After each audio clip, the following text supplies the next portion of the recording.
Bismillahirrahmanirrahim. Alhamdulillahirabbil alamin. Wassalatu wassalamu ala asyrafil mursalin wa ala alihi wa sahbihi ajma'in. Subhanaka la ilma lana illa ma 'allamtana innaka antal alimul hakim. Wala haula wala quwwata illa billahil aliyyil azim. Wala haula wala quwwata illa billahil aliyyil azim. Wala haula wala quwwata illa billahil aliyyil azim. Rabbi shrah li sadri wa yassir li amri wahlul 'uqdatam min lisani yafqahu qawli. Amma ba'd. Qala Allah ta'ala fil Qur'an 'azim, a'udzu billahi minasy syaithanir rajim. Wallahu akhrajakum min butuni ummahatikum la ta'lamuna syai'an. Ja'ala lakumus sam'a wal absara wal af'idata la'allakum tashkurun. Sadaqallahul azim. Alhamdulillah, syukur kepada Allah Subhanahu wa taala. Sama-sama kita menunaikan sembahyang subuh berjemaah. Mudah-mudahan amal ibadah kita diterima oleh Allah Subhanahu wa taala.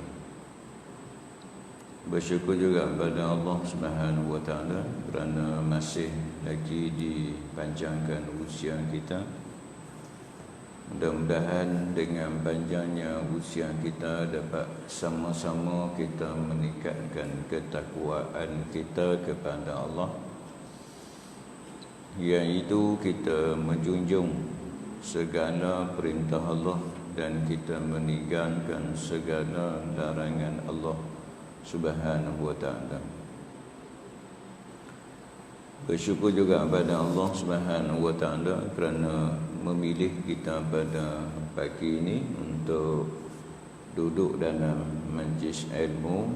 Mudah-mudahan kehadiran kita pada pagi ini dicantik oleh malaikat yang telah diamanahkan oleh Allah Subhanahu wa ta'ala sebagai suatu cantikan yang mendapat keberkatan daripada Allah Subhanahu wa ta'ala.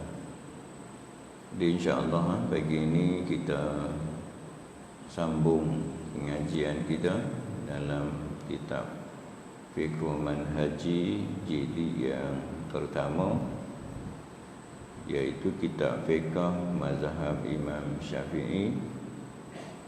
Kita masih lagi bicara tajuk ta'rif ilmu fiqh. Sumber istilahnya kita dah masuk pengenalan beberapa istilah fiqh no. Kita baca lagi yang tu. Baca dah lagi no.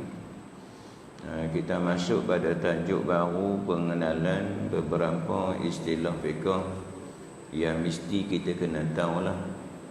Istilah-istilah fiqh ni yang kita lalui dalam kehidupan kita. Tak boleh nak pisah pengenalan berkait tentang istilah fiqh. Baik. Bismillahirrahmanirrahim. Qala musannif rahimallahu ta'ala wa nafa'na bi'ulumihi. Amin. Sebelum memulakan bab-bab fiqh dan masalah-masalah yang berkait dengannya, maka mestilah diketahui terlebih dahulu beberapa istilah fiqh. Sebelum kita nak masuk bab-bab berkait tentang ilmu fiqh ni, terlebih dahulu kita kena kenal dulu istilah-istilah fiqh ataupun hukum-hukum yang terkena pada mukallaf tiap diri kita. Memang hari-hari kita lalu bermula daripada kita bangkit tidur sahaja, bermulalah hukum-hukumnya. Disebut dengan hukum juga, namanya hukum taklif, yang mesti kita lalui dalam kehidupan kita. Semua yang tak lalu ni, yang kita pernah sebut sebelum ni, ialah orang yang namakan gila. Gila dia tak masuklah dalam takrif ni. Sebab dia tu gila, dan termasuk kalau kita panggil istilah kita orang Melayu ni, istimewa lah dia. Atas dunia pun istimewa, di akhirat besok pun VVIP. Kita nampak dia hina di atas dunia, nampak pakaiannya lusuh dan sebagainya, koyak rabak dan sebagainya. Tetapi di sisi Allah Subhanahu Wa Taala, dia tu istimewa dan dia tidak ditaklifkan untuk buat apa-apa. Dan di akhirat nanti ni, dia mereka ni VVIP, kemas mereka. Tetapi kadang-kadang orang yang tak berakal, orang gila, kadang-kadang masjid malu kita. Orang gila pun masjid. Kalau orang yang tak masjid ni lebih teruk daripada orang gila. Ada tuan-tuan, kita duk mengajak subuh satu tempat, dengan bawa kayu, baju pun tak pakai, masuk duk pi main berjalan. Mendahari kata ustaz, jangan takut ustaz, dia tak bawa. Kita pun tak boleh harap agak no. Tapi dia main tuan-tuan. Gila-gila dia main. Tapi yang tak main ni tu kita lebih teruk daripada tu lah, malu dengan orang gila. Baik. Dia kata kena mengetahui terlebih dahulu beberapa istilah yang berkisar semua masalah. Tak dapat tidak. Sama ada contoh pagi ni kita main hak tututan, hak mula-mula kita main hak tututan yang dinamakan fardu kifayah. Ni kita main semayang ni tututan fardu kifayah. Kita main pagi ni, orang lain yang hak tak main tu tak dosa dah. Dan kita main juga, kita setiap langkah kita main tu ada ganjaran pahala. Kita masuk pula nak masjid tu sunat, ada amalan sunat sebelum masuk langkah kanan. Sebelum masuk baca doa, sebelum duduk sembahyang sunat, amalan-amalan sunat. Lepas tu kita pula baca ayat Quran, amalan-amalan sunat, sunnah kita baca Al-Quran, baca kalam Allah. Sebelum kita cakap benda-benda dunia, terlebih dahulu kita membaca kalam Allah Subhanahu Wa Taala, benda betul tu benda yang sunnah. Lepas tu kita duduk pula dalam majlis ilmu yang menjadi satu tututan yang dinamakan tututan fardu. Kita tututan fardu, dan juga kita sembahyang subuh tututan fardu. Maksudnya dalam beberapa benda yang kita main tu, di sana ada hukum-hukumnya. Kita duduk dalam majlis ilmu fardu, kita sembahyang subuh fardu. Nanti kita akan masuk. Maksudnya kita sebelum kita belajar tentang bersuci, kita belajar tentang sembahyang, kita belajar tentang hukum-hukum, terlebih dahulu kita kena kenal istilah-istilah hukum ni. Kita kenal dulu. Apabila kita kenal, baru kita tahu yang ni wajib, yang ni fardu, yang ni sunat, yang ni makruh, yang ni harus. Maksudnya kita boleh beza. Ni setengah-setengah kita tak boleh nak beza. Sebagai contoh dalam sembahyang, dia ada sunat hay'ah, dia ada sunat aba'ah, dia ada rukun, dia ada rukun qauli, dia ada rukun fi'li, dia ada rukun qalbi. Yang tu pun kadang-kadang tak boleh nak beza. Kita tanya dia tahu tak sunat ab'ad tu apa? Senyap dia tak tahu. Tak tahu saya, anda kena pergi belajar. Tu kadang-kadang sembang kedai kopi, tepuk meja, melambung-lambung gelas, tanya sunat ba'at, dia tak tahu dah. Tanya sunat hai'ah, dia tak tahu dah. Jadi kita nak kenapa? Tuntutan yang menjadi satu tuntutan belajar ni adalah tuntutan fardu ain yang Nabi sebut dalam hadisnya, talibul ilmi faridatun ala kullil muslimin nawal muslimat. Menuntut ilmu tu adalah fardu wajib. Orang yang tak menuntut ilmu, dia duduk dalam keadaan fasik, dia duduk dalam keadaan murka Allah Subhanahu wa taala, dan amalan-amalan yang dia buat tidak diterima oleh Allah Subhanahu wa taala. Kerana apa? Sebab dia buat tu tak betul, ataupun dia buat tu betul tetapi dia hanya ikutan-ikutan sahaja. Dia pun tak boleh nak beza yang mana sunat, yang mana rukun, yang mana rukun qauli. Sebagai contoh, nanti kita akan masuk bab semayang besok ni. Contohnya rukun qauli, takbiratul ihram, dan juga membaca Fatihah. Kita tak boleh lebih, kita tak boleh kurang, walaupun satu huruf. Surah Al-Fatihah tak boleh lebih, tak boleh kurang. Ada berapa surah huruf Al-Fatihah yang kita duk baca? Lebih kurang 30 tahun, 40 tahun kita duk semayang. Kita tahu dah ada berapa huruf yang hak kita wajib kita kena sebut dalam semayang kita. Agak-agak dah berapa?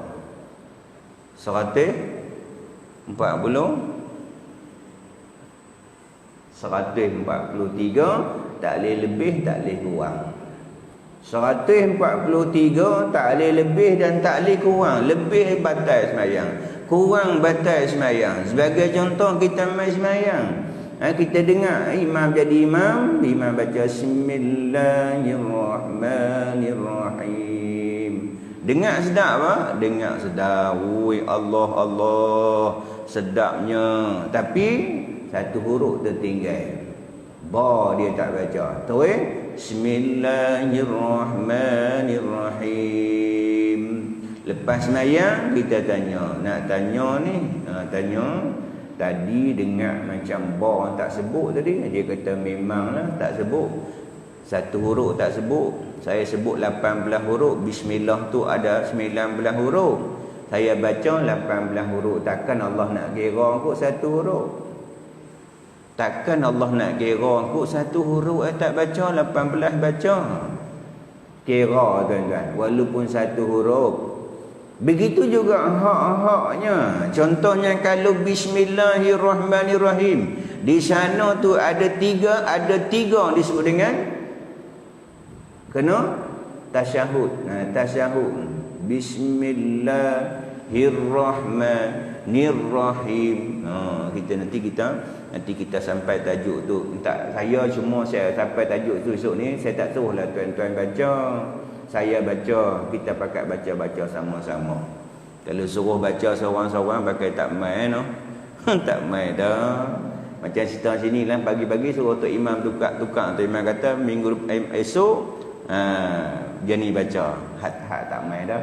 Jadi kita tak suruhlah baca, tak sama mengaji pondok dan sebagainya. Kita baca mai sini, kita baca ramai-ramai. Kita perbetul. Cuma hak kita ni mai jumpa Tok Imam. Ni Tok Imam ni anak nak baca Fatihah terlupa betul sikit. Suruh dia betul. Kita mai seorang-seorang jumpa dia. Kalau nak baca ramai-ramai mungkin kita malu segan dan sebagainya. Baik, sambung lagi. Istilah-istilah tersebut yang pertama ialah fardu. Istilah yang pertama ialah fardu. Fardu ialah apa yang dituntut oleh Allah Subhanahu wa taala dengan tuntutan yang putus, yang jazim. Tuntutan yang putus, tuntutan yang jazim. Tak ada pilihan dah. Putus daripada Allah Subhanahu wa taala, jazim daripada Allah SWT, tak ada pilihan dah. Kecuali hak kita sebut tadi ni, orang gila, orang perempuan yang kedatangan haid, orang perempuan yang nifas, wiladah. Maksudnya tak perlu semayang, tapi puasa kena lah hak semayang.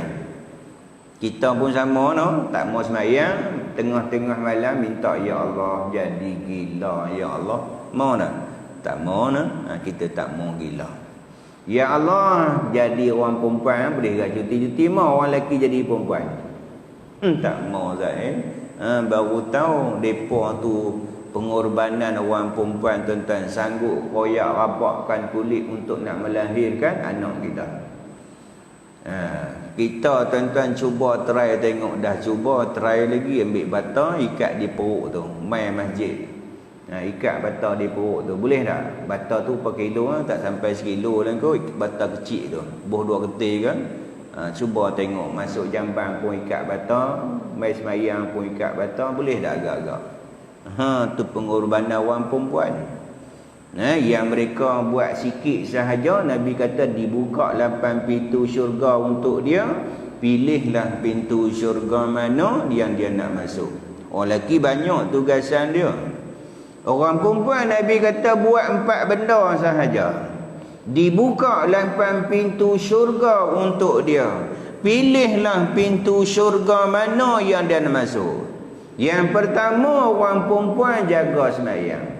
Yang kedua, orang perempuan jaga puasa. Yang ketiga, orang perempuan jaga kemaluan dia, keaibannya, farahnya. Yang keempat, orang perempuan taat kepada suami. Yang tiga, insya-Allah orang perempuan boleh buat. Hak satu ni, hak nombor 4 ni, taat kepada suami. Ni kita suami-suami yang ni isteri tak mampu, kita suami-suami maafkanlah isteri kita. Hak ni kadang-kadang terlepas juga. Orang perempuan ni walaupun suami dia pukul 2:30 pagi, kejut kita yang abang buat teh ais kat abang satu. Contoh, jangan duk suruh lah. Contoh saja. Sekejap lagi duk gerak sungguh 2:30. Ustaz kata 2:30 dia kunci jam. Yang buat teh ais. Teh ais bukan teh kalau teh boleh gagah, teh ais. Maka wajib dia kena bangkit buat. Tapi jangan suruh lah. Orang perempuan kalau suami tak suruh sunat. Bila suami suruh hak benda yang tak berlanggar dengan syarak, maka wajib dia kena buat. Tapi kita orang perempuan lelaki, maafkan suami kita, maafkan isteri kita. Maafkan dia kata Ustaz, saya payahlah nak maaf bini Ustaz. Buka mata sahaja, mulut pun dia buka dah. Tak tahu tak buka mata saja, mulut pun dia buka. Orang perempuan buat kajian 20 ribu lebih perkataan dia. Memang Allah bagi lebih tentu orang perempuan. Nak lawan lari orang perempuan tak larat. Nak lawan gusti orang perempuan tak kuat. Allah bagi lebih orang perempuan hanya bercakap je. Maafkanlah lebih kurang maaf kita sebelum tidur. Isteri mai jumpa suami, abang-abang yang minta maaf lah kok ada lebih kurang terkasar bahasa, kita suami pun ya abang maafkanlah. Begitu juga dengan abang, mana tahu kita ni orang lelaki kadang-kadang tergurih hati isteri kita, kita pun sama, abang pun sama, abang pun ada kurang, abang pun minta. Jangan kita ada ego sombong. Kita sebelum tidur kita masing-masing maaf memaafi di antara satu sama yang. Orang perempuan kalau macam tu, kalau suami dia reda, dibukalah pintu syurga untuk dia, pilihlah pintu syurga mana yang dia nak masuk. Jadi hak fardu tu tututan yang putus, yang jazim, tak ada pilihan dah. Tak ada pilihan dah. Suka pun kena buat, tak suka pun kena buat. Semayang subuh ni, fardu ni, suka semayang pun kena semayang, tak suka semayang pun tetap kena semayang. Tak ada pilihan dah. Yang mana kita duk sebut selalu sebelum ni, kata Ibrahim bin Idham, kalau kamu tak mau buat perintah Allah boleh, dengan syarat kamu keluar daripada bumi Allah. Tak mau buat boleh, tak mau semayang boleh, tak mau mengaji boleh, tak mau boleh, senang kan? Kata Ibrahim bin Idham, keluar daripada bumi Allah Subhanahu wa taala, pi duduk bumi kamu sendiri. Ada tak bumi kita? Tu geran tu nama saya. Kereta tu nama saya, rumah tu memanglah nama atas dunia sahaja. Wak masuk dalam kubur, wak masuk dak grand. Pun dalam file-file ni ada setengah agama depa boh semua. Kipas angin pun boh. Kita tengok depa duk wear itu di motor pun dibaboh. Motor. Depa start wow. Depa ambil dia punya kapak katok gong katok kamuh sekali dalam tu. Boh kipas angin, boh beras, boh motor, boh besker, boh iron, boh besker, macam-macam dia boh. Kita tak, tuan-tuan. Kita hak dunia, kita tak bawa. Kalau bawa pun hanya 3 lain kain putih. Tak bawa, apa pun tak bawa. Macam mana satu kisah dia wasiat kepada anaknya, wahai anakku, esok kalau ayah mati besok ni stoking yang ayah pakai ni, beritahu dekat tu imam, suruh pakai di kaki ayah. Dia wasiatkan anak dia. Setelah dia meninggal, ketika mana orang duk kapan ayahnya, dia buat mai stoking buruk ayah dia tu. Wahai tu imam, dulu ayah pernah wasiat ni. Dia kata suruh pakai di kaki dia ketika kapan dia. Tu imam kata tak ada orang buat bawa stoking tak ada. Ni ayah wasiat ni. Ni surat ada ni. Tu imam kata baca, saya nak dengar. Dia pun baca lah.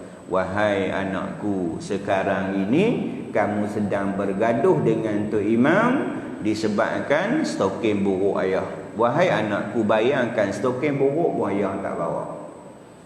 Stoking buruk pun tak bawa, yang lain lagilah tak bawa. Cuma yang kita nak buat ni hak perintah Allah, kita buat amalan-amalan ni lah yang akan bersama kita sehingga kita dibangkitkan oleh Allah Subhanahu Wa Taala. Yang lain tak bawa, tinggal isteri yang hak sayang pun tinggal, yang duk tidur sekali. Kalau nak teriak pun masa mana agak-agak. Masa nak tutup muka tu Haji no. Masa tutup muka tu laku mungkin anak nak teriak sikit, mungkin bini kalau bini empat orang bini nak teriak. Tu imam kata mailah ni kami nak tutup muka dah ni, mai lekas. Mai bini dia abang janji sehidup semati, tapi abang pi dulu, siapa lah nak jaga yang ni. Tu imam kata saya ada. Tapi bukan tu imam sini lah, tu imam di Afrika tu. Tak bawa tuan-tuan. 2-3 bulan sedih. Lepas tu selamat pengantin baru pula. Lelaki pun sama lah. Kalau perempuan ada iddah 4 bulan 10 hari no. Lelaki tak ada dah. Nikah ni malah awak tahlil tu nikah yang kedua dah. Tinggal tuan-tuan. Baik. Jadi yang ni tuntutan yang putus. Pelaku diberi pahala dan dikenakan azab. Kalau buat ni, kita buat yang fardu ni, kita akan dapat pahala. Kita buat ni Allah Subhanahu Wa Taala bagi pahala. Pahala ni kita jangan duk bayang-bayang lah macam mana. Tak boleh kita nak bayangkan pahala macam mana, kelebihannya. Nabi beritahu dalam hadisnya, siapa yang tahu sekiranya mereka mengetahui kelebihan sembahyang subuh berjemaah, nescaya dalam keadaan merangkak pun orang ramai. Pahala tu nilainya tak tahu nak abad macam mana. Kita akan tahu besok ni ketika mana? Ketika mana kita duduk dalam alam barzah, ketika tu baru kita akan nampak.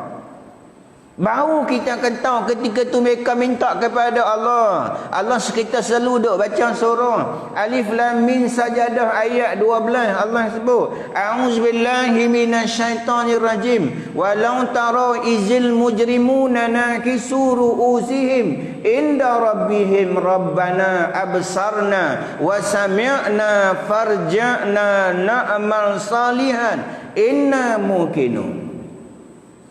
Kamu akan melihat wahai Muhammad orang-orang yang buat dosa besar tunduk malu di hadapan Allah Subhanahu Wa Taala. Esok ini di akhirat, besok Allah aibkan orang-orang yang buat dosa, orang-orang yang ingkar perintah Allah, orang-orang yang tak mengikut perintah Allah Subhanahu Wa Taala. Allah aibkan dia, Allah malukan dia. Mereka tunduk malu di hadapan Allah Subhanahu wa taala. Depa kata, Rabbana absarna, ya Allah kami dah tengok dah ya Allah, kami dah dengar dah ya Allah, farji'na, kembalilah kami ya Allah, na'mal salihan, kami nak buat amal soleh, inna mungkinun, kami dah yakin. Boleh naik dah agak-agak? Boleh naik dah orang balik dah? Tak ada dah. Tu kadang kata, dia baru kata, Ustaz, kita akan hadiah kat jenazah baca Quran ke, tahlil ke, tak sampai. Macam mana hang tahu tak sampai? Hang nak tahu tak sampai, hang mati dulu, hang tahulah. Hang mati esok ni kami buat tahlil, tengok sampai ke tak sampai. Macam-macam ulama dah susun lama dah, elok dah. Ada juga selawat tak boleh lepas tarawih, tahlil tak boleh. Pakai lepas tarawih kan, pakai risau rokok macam tu no. Tak payah duk selawat apa. Tuan-tuan dah, tuan-tuan. Benda-benda yang kadang-kadang benda-benda tu benda walaupun dalam keadaan dah sebut dalam hari Nabi tak ada, tapi selawat tu perintah daripada Allah dah. Perintah daripada Allah, innallaha wa malaikatahu yusalluna 'alan nabi ya ayyuhalladzina amanu sallu 'alaihi wa sallimu taslima. Allahumma salli ala Muhammad. Kita selawat. Sesungguhnya Allah dan malaikat berselawat ke atas Nabi. Allah, malaikat selawat. Malu tak kita tuan? Sesungguhnya Allah dan malaikat selawat atas Nabi. Lepas tu baru Allah suruh kita, wahai orang yang beriman berselawat. Allah suruh kita. Allah mula dulu ni selawat, dia kata bid'ah. Orang semayang tarawih mana ada selawat-selawat, bid'ah. Nabi tak buat. Memang Nabi tak buat. Hak benda yang selawat tu baik dah. Perintah dia siapa? Perintah daripada Allah Subhanahu wa taala. Nabi kata, siapa yang berselawat kepadaku satu selawat, Allah dan malaikat berselawat 10 kali selawat. Macam-macam. Pakai kita lepas tarawih ke, pergi kena bubuk kaji ya, bubuk lambuk. Tak payah duduk selawat-selawat. Bid'ah sesat. Masuk neraka. Masuk neraka tuan-tuan. Pakai tak ada syiar lah macam tu. Baik. Dia buat contoh di sini ialah ibadat puasa. Banyaklah fardu ni. Puasa, zakat, haji, menuntut ilmu, talibul ilmi faridun. Menuntut ilmu tu adalah fardu, wajib setara putus jazim daripada Allah Subhanahu wa taala. Orang yang sembahyang, orang yang puasa, orang yang mengaji, maksudnya dia dapat pahala. Dan orang pahala tempatnya adalah syurga. Orang yang tak mengaji, orang yang tak sembahyang, dosa. Dosanya adalah neraka. Kan Nabi sebut, tinggal satu waktu tercatat namanya di pintu neraka. Tinggal satu waktu diazab oleh Allah 70 tahun dalam api neraka. Sanggup tak kita tuan-tuan? Tinggal satu waktu. Kalau dengar satu hadis, kalau dia tinggal dengan sengaja, Nabi sebut dalam hadisnya, man taraka salat muta'ammidan faqad kafara jihara. Nabi sebut, siapa yang tinggal sembahyang dengan sengaja, faqad kafara jihara, maka kafirlah ia. Takut tuan-tuan dengar hadis ni. Nabi sebut juga dalam hadisnya, al-ahdul lazi bainana wa bainahum salat faman taraka faqad kafara. Beza kita dengan orang bukan Islam, Nabi kata sembahyang, siapa yang tinggal maka dia kufur. Takut tuan-tuan. Ni ramai orang tak sembahyang waktu ni. Tengok, kita akan jumpa esok ni. Hukum orang yang meninggalkan sembahyang dia ada dalam kitab ni. Tinggal dengan malas, tinggal dengan sengaja, dan tinggal kerana keingkaran. Kalau dia tinggal dengan sengaja, dengan bukan ingkar, dosa besar tinggal sembahyang. Duk dalam keadaan murka Allah Subhanahu wa taala, dilaknat oleh Allah, dilaknat oleh sekalian makhluk. Dia juga dirinya kedudukannya orang yang sombong dengan Allah Subhanahu wa taala. Sombong dak tentang orang yang tak sembahyang. Sombong sebab apa sombong? Sebab dia tidak letakkan dahinya ke bumi. Orang yang tak sombong ni ialah orang yang meletakkan dahinya di atas muka bumi. Itu orang yang tak sombong. Kita saya sebut selalu di mana-mana pun tuan-tuan. Iblis Allah kata abang wastakbara wa kana minal kafirin. Kerana kesombongan dia tak mau sujud kepada Adam di atas perintah Allah, dia termasuk orang-orang yang kafir. Berarti kau dah? Lebih dah? Boleh lagi? Boleh lagi. Saya kena tanya tuan-tuan. Takut juga SOP. Lagi kita habis yang ni lah, no? Habis ni kita berhentilah. Kita masih lagi SOP. InsyaAllah nanti okey. So ni kita tambah ganti balik lah. Contohlah boleh 40 minit, kita ganti esok 2 jam, no? Boleh, no? 2 jam. Dia kata ustaz seorang ustaz lah, kami balik. Dia mengaji macam tu, tuan-tuan. Sejam mengaji. Di mana-mana pun sejam lah. Kecuali kuliah perdana. Dia perdana lain lah. Ceramah perdana. Dia perdana mau 2 jam. Tapi kalau kuliah biasa-biasa ni sejam lah. Lebih pada sejam. Tengok muka ustaz, tengok muka jam, tengok muka pintu. Dia kata ustaz tak mau memang kebelah ni. Tapi bukan sinilah. Cerita di Afrika tu. Sini tak apa. No? Kita berapa ni lah. Bagi habis lah. Sikit lah. Syariat Islam telah menuntut kita menunaikan dengan tuntutan secara putus sebagaimana firman Allah Subhanahu wa taala dalam surah Al-Baqarah ayat 183, a'udzubillahi minasyaitonirrajim, kutiba alaikumusiyam. Allah sebut kutiba alaikumusiyam ya ayyuhallazina amanu kutiba alaikumusiyam kama kutiba alal ladzina min qablikum la'allakum tattaqun. Wahai orang yang beriman, difardukan ke atas kamu berpuasa. Tak apa hari ni? Kita duk minta balighna Ramadan, baglirna Ramadan. Dan insya-Allah dah diberitahu oleh Menteri Pertahanan ni, alhamdulillah kita boleh sembahyang tarawih di Masjid Surau. Alhamdulillah dengan doa-doa kita, Allah makbulkan doa kita. Tapi yang tahun sudah tu sebagai pelajaran buat kita lah. Sekurang-kurangnya boleh jadi imam juga, no? Tu belum ni mana jadi imam. Ni insya-Allah hak tu imam, jangan risau tahun ni tu imam. Semua ni pakat jadi imam dah sebelum ni. Kalau tu imam tak apa sihat pun, insya-Allah boleh ganti dah lah. Kan tahun sudah kita jadi imam. Kita lah jadi imam. Kita lah jadi bilal. Bagus tuan-tuan. Lepas tu kalau tahun ni hak raya pun sama. Macam-macam tu viral tu dengan pegang tongkat lah. Kau tebah raya. Yang tahun sudah tu.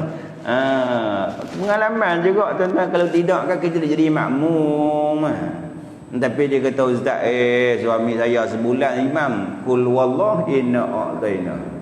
Tak apa lah. Dia bukan wajib pun. Dia sunat surah tu tak apa. Kul wallah inna a'taina pun jadilah. Sampai so isteri kata bang tukang lah bang ni masuk malam 15 tukang lah nak balang 10 akhir Ramadan ni tukang lah inna anzalna bang duk dengar dulu kan kalau di masjid kan inna anzalna fi lailatul qadar abang duk inna a'taina lagi malu dia dengan bini dia malam tu dia hafal boleh ingat dia kata esok kemarin dia rakaat yang pertama Bismillahirrahmanirrahim inna a'taina juga tak lepia masuk sembahyang dia lupa insya-Allah tahun ni mudah-mudahan kita dapat sama-sama kita ambil kesempatan lah untuk memenuhkan rumah Allah Subhanahu wa taala untuk sembahyang tarawih. Difardukan maksudnya Allah Subhanahu wa taala mewajibkan kita puasa tuan-tuan. Tu puasa tuan-tuan. Kalau kita ni boleh puasa kita puasalah. Tapi kalau sakit nak buat macam mana? Sebab kalau kita tinggal satu hari bulan Ramadan, nak ganti balik satu hari tu, seumur hidup kita pun tak sama pahala. Kerana kalau kita nak ganti, tak boleh ganti pada bulan Ramadan lah. Kita kena ganti bulan-bulan lain. Jadi kalau kita nak ganti balik satu hari yang kita tinggal, seumur hidup kita pun tak sama. Cuma orang perempuan tu tak apa lah, jangan risau lah. Walaupun dia kadang-kadang main haid, dia berbakti kepada suami dia. Dia basuh baju kat suaminya, dia masak buka puasa kat suaminya, pahala macam orang yang berbuka puasa. Dia siap suaminya pakaian untuk mai sembahyang tarawih, sembahyang apa, dia pun dapat pahala. Orang perempuan walaupun dia tak sembahyang, dia buat amalan-amalan tu pahalanya sama dia dapat. Jangan risau orang perempuan. Dia kata Ustaz, mai pula bulan ni, itu bukan kerja kita, kerja Allah Subhanahu wa taala yang terkena pada orang perempuan. Jangan duk risau, pahala Allah bagi. Cuma kita buat amalan-amalan yang baik pada bulan Ramadan. Ini dalilnya. Oleh itu, apabila kita berpuasa akan diberi balasan syurga, dan sekiranya tidak berpuasa maka akan dikenakan azab dalam neraka. Jadi kita ingat kita sampai tentu dululah, insya-Allah. Tuan-tuan tanda esok ni kita akan masuk yang kedua nanti, iaitu wajib. Kita tak masuk tajuk lagi tuan-tuan ni. Tajuk tak masuk lagi ni. Tajuk lagi selai 2 line, 3 line. Ni 3 line lagi. 3 line ni kalau kata kita kuliah subuh selai 4 minggu, 3 minggu, 3 line maksudnya lagi 9 minggu, 9 bulan. Kan tengah muka sebulan sekali. Jadi lebih kurang 5-6 bulan lagi, insya-Allah kita masuk tajuk kita. Baru nak mengaji kita.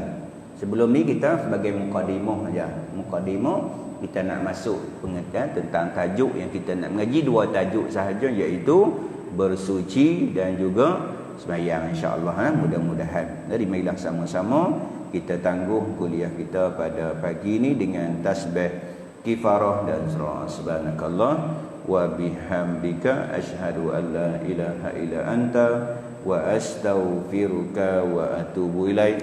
Bismillahirrahmanirrahim. Wal 'asri innal insana lafi khusr illa allazina amanu wa 'amilus shalihat wa tawasaw bil haqq wa tawasaw bis sabr.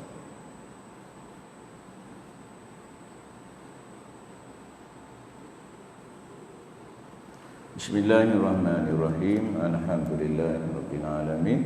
Wassalatu wassalamu ala asyrofil mursalin wa ala alihi wa sahbihi ajmain. Allahumma faqihna fid din wa 'allimna ta'wil wa hdina ila siratikal mustaqim. Allahumma aghina bil 'ilmi wa zayyina bil hilmi wa akrimna bit taqwa jamina bil 'afiyah. Allahumma iftah alaina futuhal arifin bi hikmatika wa inshra'na min khazain rahmatika ya arhamar rahimin. Rabbana atina fid dunya hasanah wa fil akhirati hasanatan wa qina adzabannar. Wa sallallahu ala sayyidina Muhammadin khatimin anbiya mursalin wa ala alihi wa sahbihi ajmain. Walhamdulillahirabbil alamin. Sekian billahi taufik wal hidayah. Assalamualaikum warahmatullahi wabarakatuh.